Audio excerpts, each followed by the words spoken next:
খারাপ দিনটা কি জানো?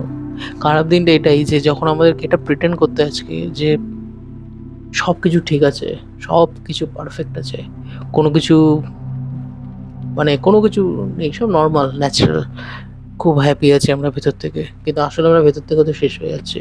মেন্টালি আমরা এক্সস্টেড, রিলেশনশিপ নষ্ট হয়ে গেছে, সম্পর্কে কিচ্ছু নেই, চারিদিক থেকে প্রবলেম, সব রকম প্রবলেম।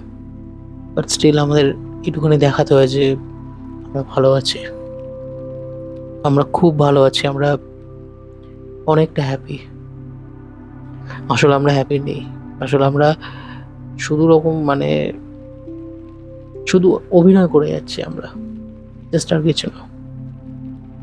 সেই দিনগুলো সব থেকে বেশি বাজে, সেই দিনগুলো সব থেকে বেশি মানে আমরা টায়ার্ড হয়ে যায়, যখন কোনো কিছু যেটা তুমি নয় সেটা তোমাকে অ্যাক্ট করতে হয়, তুমি দেখবে সেই জিনিসটা কত ডিফিকাল্ট হয়ে যায়, হয় না? হয়তো খুব সিম্পল জিনিস, তুমি খুশি নয় জীবনে, আর তোমাকে দেখাতে হচ্ছে যে তুমি অনেক খুশি, তোমাকে হাসতে হচ্ছে মিথ্যে মিথ্যে।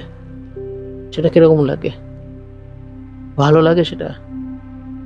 যখন তুমি সত্যি খুব খুশি থাকো, হয়তো তুমি তখন একবার হাসতে গেলেও তোমাকে যতটা স্ট্রাগল করতে হচ্ছে, আর তার আগে যখন তুমি সত্যি অনেক খুশি ছিলে, জীবনে অনেক হ্যাপি ছিলে, তখন তুমি হয়তো ওর থেকে অনেক বেশিক্ষণ ধরে সমস্ত কথায় হয়তো তুমি এসেছো, কারণ তুমি ভেতর থেকে ভালো ছিলে, ভেতর থেকে তোমার মধ্যে সেই জিনিসটা ছিলই না, দুঃখ ছিল না, যেটা তুমি সেটাই তুমি তখন দেখাচ্ছিলে, সেটা অনেক ইজি।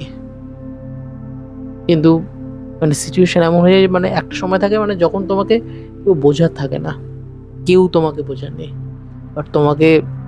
তুমি যদি এক্সপ্রেসও করো হয়তো কেউ তোমাকে বুঝবে না, তারা হয়তো তোমাকে জাজ করবে।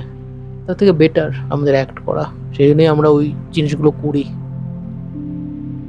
আর যখন কোনো কিছু খারাপ হয় তখন লোকে বলে যে কেন তুমি সেই সমস্ত কথাগুলো তাদেরকে বলনি, থোড়ি তারা বুঝতো বললে।